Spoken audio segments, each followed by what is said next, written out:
Then the sirens get louder. Walter takes a gun from his underwear, steps up to the road, points the pistol right at the road, and stands there while the siren gets loud. Boom! End of cold open. That's a great cliffhanger, and it's a ticking clock, and it doesn't get resolved, and we go to the credits.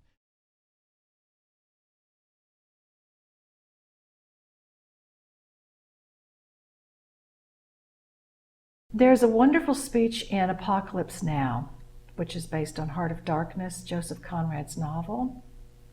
And when Martin Sheen is getting his mission to go kill Marlon Brando, Colonel Kurtz, the general who's giving him the mission says the theme of the story, which is, there is a conflict in every human heart between the light and the dark, between good and evil. And the light does not always win.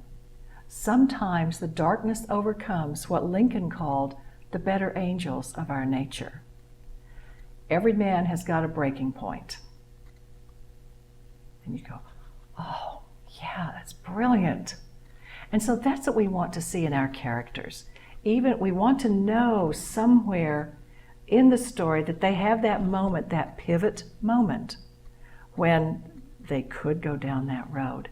And we should see that they are sorely tempted to do so.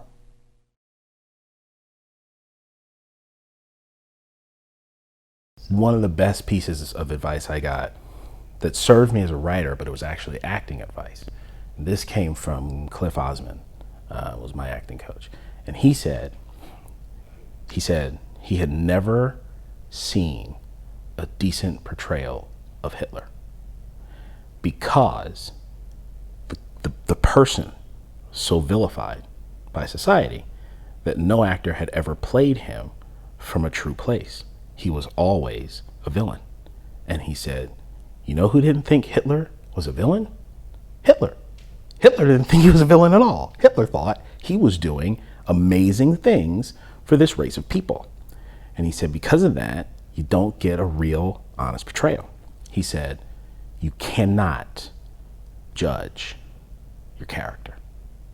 In fact, you have to think of yourself as your character's attorney. Oh, wow. You have to plead your case, or the case of the character, to the audience.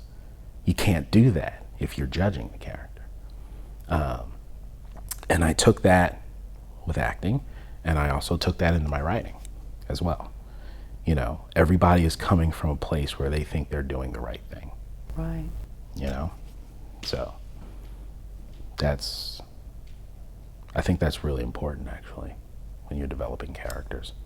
Because the minute you judge character, you've got a two-dimensional character. You know, you've got a flat, you know, it's like, oh, okay, I know this guy's story. He's the bad guy, or he's the good guy, whatever it is. Even good characters do bad things and right. think they're justified for it. And that's the thing. It's the complexity of life. Right. You know, no one's all bad or all good. In order to create a villain, by the way, that is likable in their way, there's no such thing as somebody who is all bad or all good. You have to show the little cracks, you have to show the vulnerability, you have to show what's motivating that person to do what it is that they're doing. No one is just 100% awful 100% of the time, because you'd get tired of watching them. And it just, you know, turns into a Lucy sketch where somebody is just all one thing. You know, it's like, I'm the blustery bank manager. Your villains, just like your heroes, just like any participants in the show, have to have multiple dimensions. Otherwise, you don't buy into them. You don't understand. You look at the great villains in scripted. They're motivated by something. They could be motivated by greed, but they could also be motivated by, you know, well, this thing happened to me 15 years ago and now I want revenge, even though it might not be, you know, you're a terrible person who's exacting revenge, but at least we know what's motivating you. You have to remember that everybody, even the most evil character, I'm sure even Adolf Hitler, thought he was doing something right. And so you have to be able to establish a logic and a self-justification for any bad guy. for them to have internal credibility. And because if they don't have that, they just become cartoon Dick Dastardly characters, twirling their mustaches. And I'm actually writing one of those right now, and one of my challenges is, how do I justify this character to himself? We always say antagonists are the same as protagonists. They believe that what they're doing is right, usually. I mean, sure, you could have someone that's like crazy arch and, maybe there is no motivation. But for the most part, there's a reason why, and every character should have motivating factors. They're much more interesting that way and should have their own reasons for doing things. I mean, the best, most classic example is Star Wars, Darth Vader, right? And they studied very classical archetypes when they were putting those movies together. But so Darth Vader is a hugely frightening, scary, domineering antagonist, but we do find out his backstory. We do learn that, no spoilers, but it was Luke and Leia's father, and that he had his own journey and arc, and there's 3 films that address that. So, and as much as people criticize them, what I love about episodes 1, 2, and 3 is that they do give you more insight into his character. So then when you watch the originals, you understand him more. In my story, the religious contingent that runs my underwater colony, the 13th Continuum, they believe that what they're doing is right. They believe that it's saving their colony. They have, that their religious beliefs are important, even if they're destroying the world that they live in. But they believe in what they're doing, and I think that's really important. In my book, The Power of the Darkside, I came up with, I think it's about a dozen, what I call the lure of the dark side. And sometimes, one of them is sleeping with the enemy. Sometimes it's just not a good idea to go there, because you start getting drawn more and more into it if you become obsessed with someone who is on the dark side. Another way is the little white lie that can start snowballing, and pretty soon you're doing a huge cover-up. The political saying, it's not the crime, it's the cover-up, that we all get so upset about. Another one is the slippery slope. And you think, oh, just this one time. Nobody will notice, nobody will care, or I'm doing it for my friend or my family. But I'm just gonna steal this one thing. And then that slippery slope becomes easier and easier and easier to fall into the darkness. And another one that we see a lot of is drinking the Kool-Aid. And somebody getting caught up in some movement or a political thought system or a fanatic religious thought system, and you quote unquote drink the Kool-Aid and you start believing like they do, and then all of your ethics begin to be eroded by the group's darkness. So many, many ways for heroes, protagonists, characters who are more on the light to begin to fall prey to the lure of the dark side. The one that I like to use is As Good as It Gets. Sure. Melvin Udall, I use that in my UCL classes all the time, because that's a character that was purposely created to create the worst character ever made. Right. The most disliked character in New York who falls in love with the most liked, sweetest waitress. That was kind of a romantic comedy in that vein. And I thought when you see the first 10-15 pages of As Good as It Gets is a masterclass in that, because he's doing things that are like horrific. Right. They always say do not harm an animal, and he's there throwing the dog down the chute.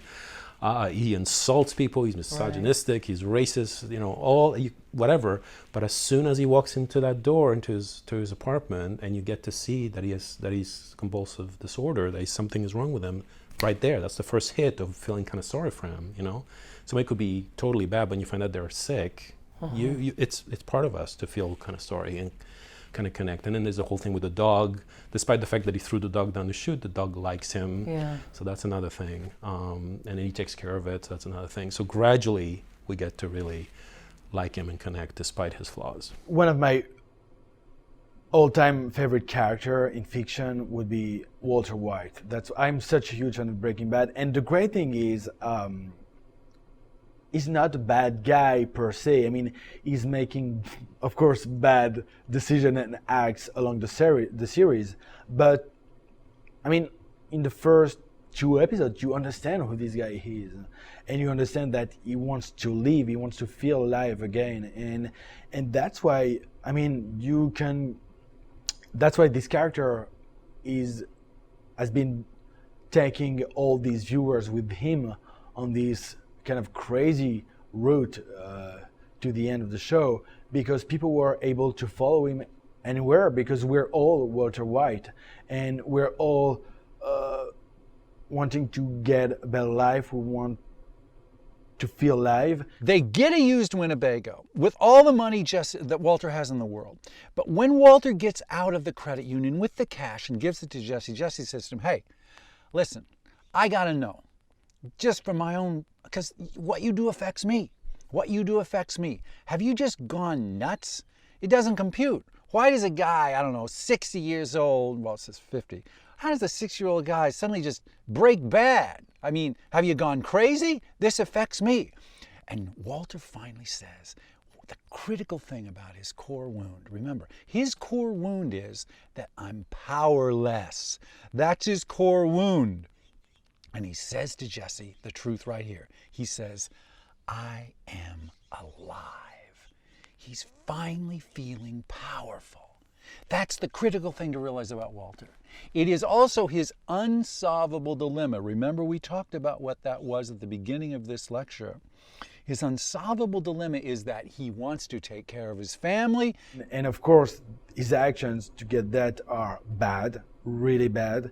But where it comes from, it's something that is universal.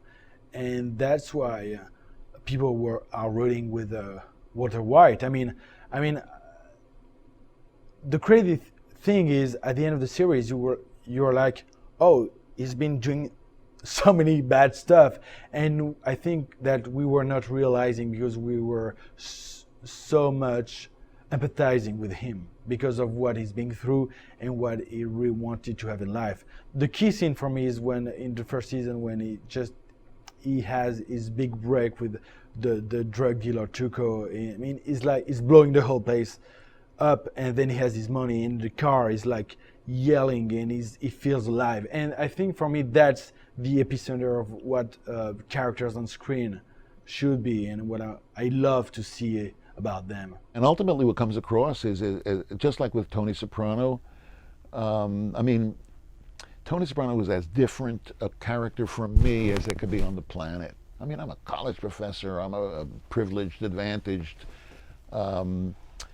kid from New York, and a writer and a professor and all of that. As far as you could get from Tony Soprano. And yet when I watch The Sopranos, when I see Tony Soprano, I see me. I see a guy who has the same arguments with his wife that I have with my wife, who has the same battles with his adolescent children as I have with my adolescent children. The truth is, my kids are the best kids in the planet, and I never had 20 minutes problem with. Also, I don't have a lot of conflict with my bride. We're married 48 years, so we must have figured out something or other. But the point is that I see in a Tony Soprano not a disconnect from me, but I see a connection with me. I feel a sense of sharing his pains and his traumas because I'm familiar with them in my own way. There's nobody gets out of here alive. Michael Corleone in The Godfather is an anti-hero. Why? How does Michael Corleone start out in the movie? He's a war hero. And when he goes to his father's house, he tells his fiancée, I'm not like them, Kay. I'm different. Why does Michael Corleone become dark? For sympathetic reasons. Remember what they are? Why? Because his father gets shot, and Michael wants to save his family. This is the key secret to creating a great anti-hero, guys. Make him a guy we can care about. If you don't, you end up with a really bad anti-hero nobody cares about. Think about The Wolf of Wall Street. Well, it's not Leonardo DiCaprio is not that zen in the movie, but I love the way also this guy wants to also feel alive, and he has he's a true bad guy, but he's a wolf because he wants something which is visceral, and I think which has existed since dawn of time in human nature. And so I think as long as screenwriters are able to make any character, it can be a loser or a multimillionaire. I mean, any character, if the writer is able to make us relate to him through something visceral, I think it should be something visceral, something which is something we all aspire to have. Then it's done. Then the match is won. I mean, you have won as soon as the audience can root for this guy, and because they are feeling what this guy is feeling. The secret of great story is to make us empathize with someone who's doing bad things. What is the definition of an anti-hero? An anti-hero is someone who becomes evil for sympathetic reasons. This is why we like him. This is Michael Corleone in The Godfather. This is Harvey Dent in Dark Knight. We have to have sympathetic reasons to like an anti-hero. There's a whole bunch of techniques, and you can see what they do, and you can know what the techniques are.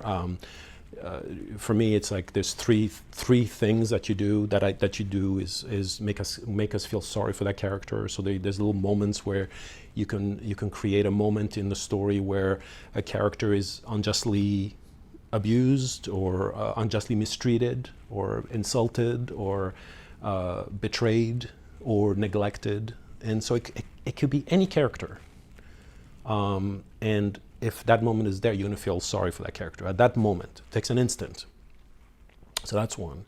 If you show that they're like us, if you show their humanity, for example, you show that they care about something other than themselves, that's another technique. So there's a moment in the movie Leon the Professional, which is about a hitman, right?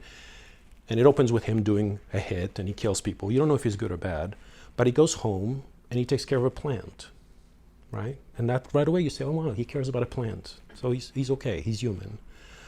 The other part is admiration. So this is like any kind of, if you're dating somebody or you're trying to find somebody who's a good match for you, there's that list of things that you like in a person. That's admirable traits. So somebody who's funny, who's responsible, who's courageous, there's a whole list of things you can add to a character to make us say, oh, well, I admire this. Usually they're like the best at what they do. They're like the best, the best ad executive or the best agent or the best cop or the best driver. They're courageous. There's a whole bunch of them. I mean, I have the list is all in the book. There's all these lists of things you can do. But if you do these three things, so when I show clips of the moment you meet the character, and it's usually like a 3-minute scene, you can see all these things being applied in like 3 minutes. There's like, the opening of Wall-E after he's done with the garbage and he comes to his little house. It's a 3-minute scene, and there's about 20 of these techniques done. This is how you connect with that character in one scene emotionally. I also show a clip of an ad, a commercial. It's a 1-minute thing about a lamp. It's a great ad for IKEA, award-winning commercial, where they make you care emotionally for the lamp, right? And the joke about it is that the guy comes on and says, you probably had feeling for these lamps. That's because you're crazy. The lamp it's only a lamp. And the new one is better. The new lamp to replace it. So, but it's great. It's amazing once you know those techniques, and then you see him in action. You go, oh my God, Walt's brother-in-law, Hank, who is a DEA agent. And by the way, guys, if you want to make an anti-hero sympathetic, surround him with bigger a-holes than he is. Hank is a blowhard who has made fun of Walt for years, and today he does the same thing. He steals Walt's beer and he says, Walt, you got a brain the size of Wisconsin. We're not going to hold that against you. Come here, buddy. He drinks Walt's beer and shows his gun to everybody, right? Not subtle. The kid handles the gun. Oh, Dad, this is such a big gun. Yeah, it's a big gun. They give it to men. Walt's just this shrinking little violet in the corner like he's been for 15 years while Hank bloviates. That's the way it's been.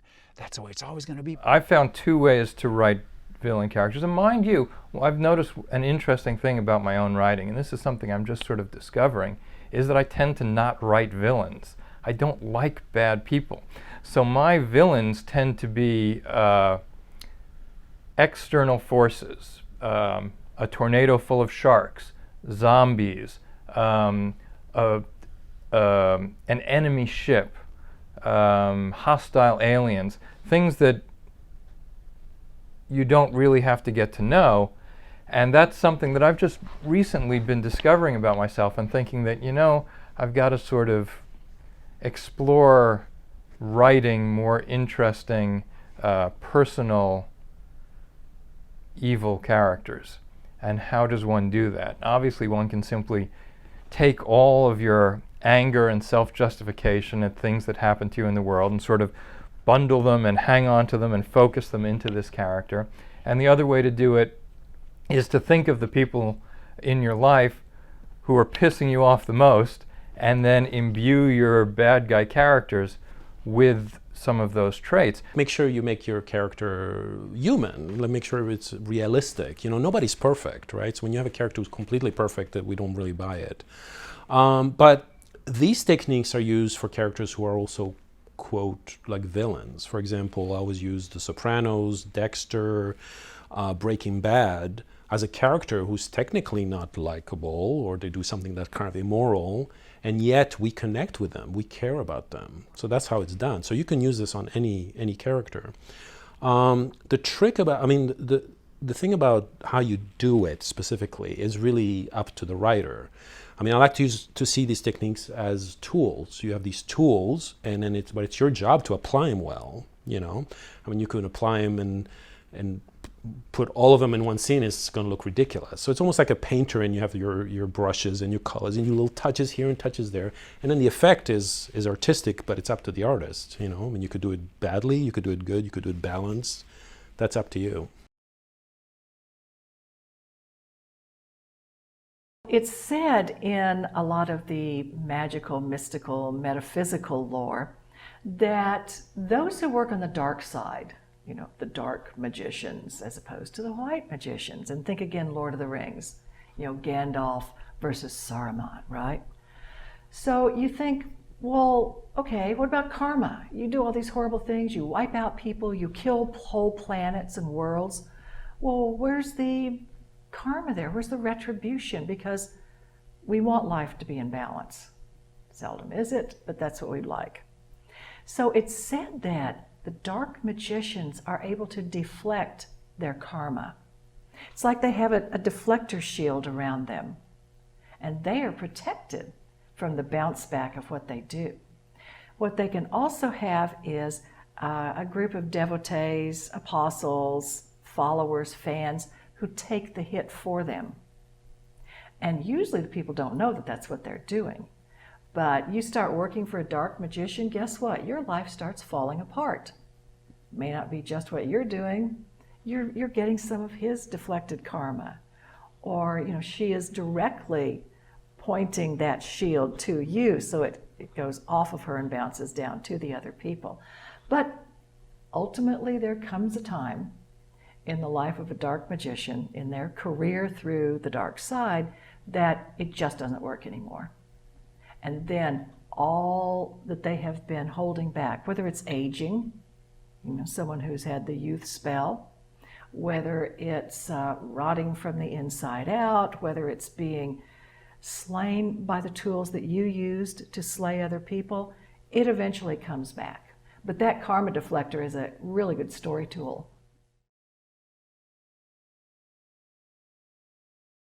The anti-hero. Now, he's the guy who starts out good, but becomes evil for sympathetic reasons. This, by the way, is Walter White in Breaking Bad. And this, by the way, is Harvey Dent in Dark Knight. One of the things that I think is so dramatic in a story is where you've got somebody who's a little bit more on the dark side and somebody who's more on the light side.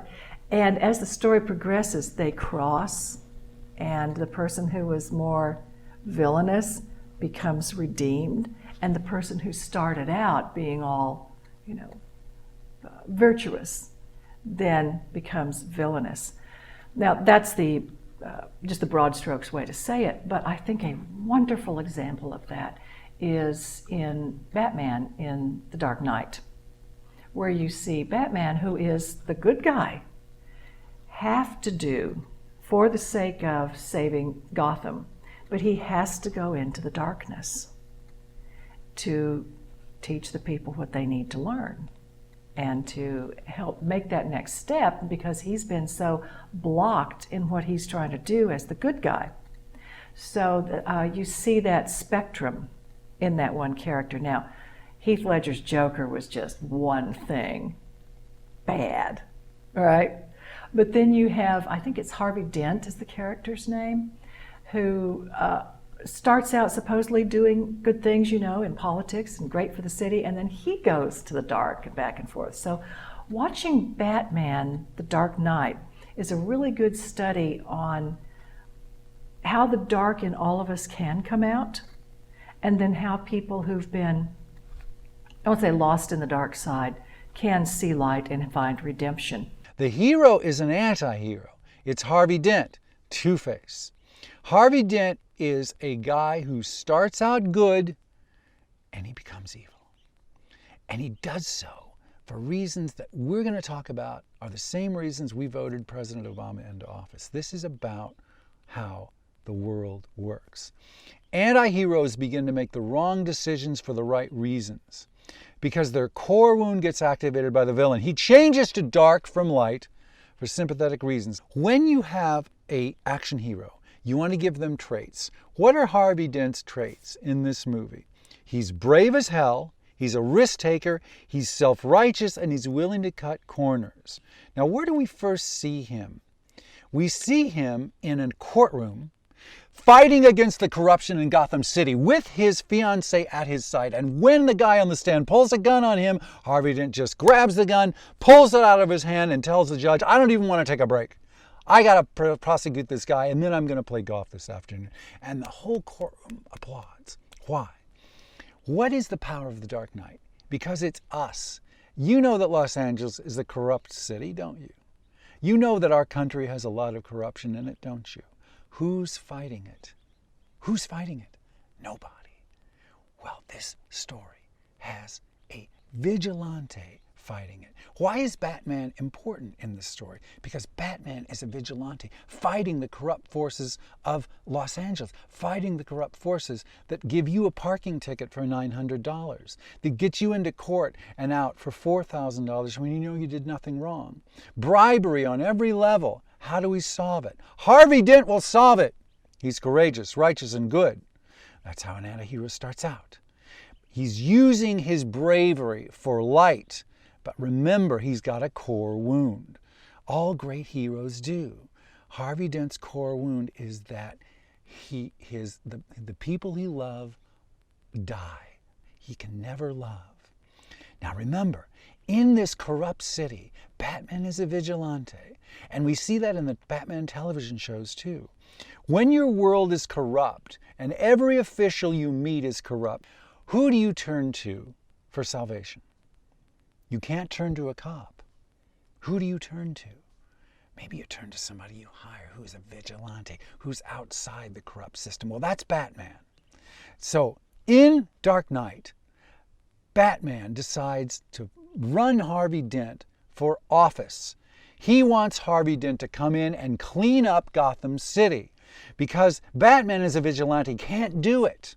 So when Bruce Wayne, Batman, decides to run Harvey Dent as the new district attorney, Harvey Dent decides he will do it. But he does it in a disquieting way. He says, this city needs a Caesar. Needs someone who's going to come in and clean it up regardless of the law. Harvey Dent decides the evil is so bad in the city that he's got to break the law to do it. So when he becomes powerful, as Batman's put him up, here's what the villain does. The villain is so powerful that he can walk into a group of gangsters meeting and using a pin kill one of their bodyguards and get away with it. And now the villain's even more powerful. During a ceremony, he has top public officials killed. And Harvey Dent gets so angry at that he pulls one of the people aside, one of the villain's cohorts, and tortures him to get information. And when Batman shows up and says, "You can't do it this way, Harvey. You've got to obey the law. You're part of the law," Harvey says, "But he's evil." And Batman says, "But he doesn't know anything. You're torturing him for no reason. He can't tell you what you want to know." So we already know, as we get to the end of the first act, that Harvey Dent is unbalanced. That even though he's working for good, his bravery has a dangerous side to it. And now here's where the villain really deranges Harvey Dent. He kidnaps Harvey Dent's fiancée, Rachel, and he arranges for Harvey Dent to hear her being tortured and killed with gasoline. Now, what would you do if your fiancée was raped or murdered or killed while you watched? How would you feel? Would you be able to say, "Let's let the law take care of that"? I don't think I could. So Chris Nolan's brilliance is to show that Harvey Dent is deranged by this horrible evil.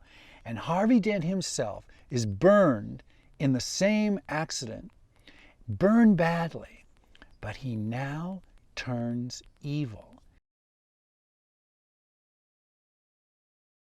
And you're starting to see more where where authors are flipping in films and looking at the antagonist. Disney's Maleficent did that, where they looked at Maleficent and did a whole movie from her point of view.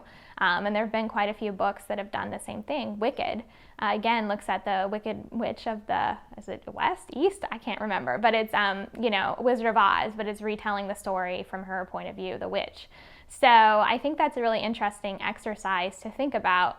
And I think when you're developing out characters, it's always good to look at what are their motivations, what are the things that have shaped them in their lives. There are two really good media examples out right now. Maleficent, right? You've got someone who was lovely and was loved and was loving, and then that was taken away from her. And then she went to the dark side. But she always maintained that line of love between her and the young girl. But the reason that she went bad was because she was denied the expression of her love and her particular desires to be who she wanted to be. So you get a powerful person who gets disappointed, they're going to strike out. And it's not going to be pretty for everybody else. In the TV series Once Upon a Time, the evil witch who's trying to kill Snow White, about 10 or 12 episodes in, we finally find out why she's like she is. It turns out in that story that she was a princess, but she wanted to marry the stable boy. They were madly in love. They were going to run away. And she told Snow White, who was a younger girl, early teens maybe, she said, "Don't tell anybody my secret." And Snow White goes, "Oh, of course I won't." And then the witch's mom, who was very ambitious and wanted to marry her off, of course, to a prince, not to a stable boy, is talking to Snow White about this. And said, "Oh, I only want the best for my daughter, and and she really deserves to live in a palace like this for the rest of her life, and have all the things that a queen would get." And so Snow White thinks she is doing a favor, and she tells the mom about the stable boy and the princess who are about to run off and be married. And the mother kills the stable boy right there in front of the princess. Breaks her heart, and needless to say, she has a grudge against Snow White. And when you see it in those terms, you go, well, yeah, I get that. Not that we'd all go to those lengths and to that extreme. But what we're seeing again is someone who is shattered by disappointment, who is shattered by grief, who is shattered by being stopped in the natural progression of their lives.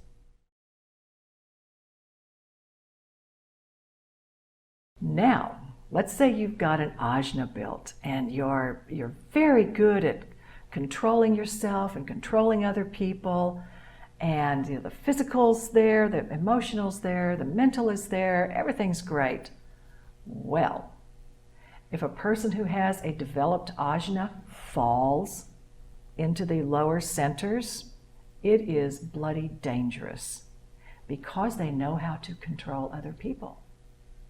And so then you get your Hitlers and your Idi Amins and your murderous military dictators of all ilk.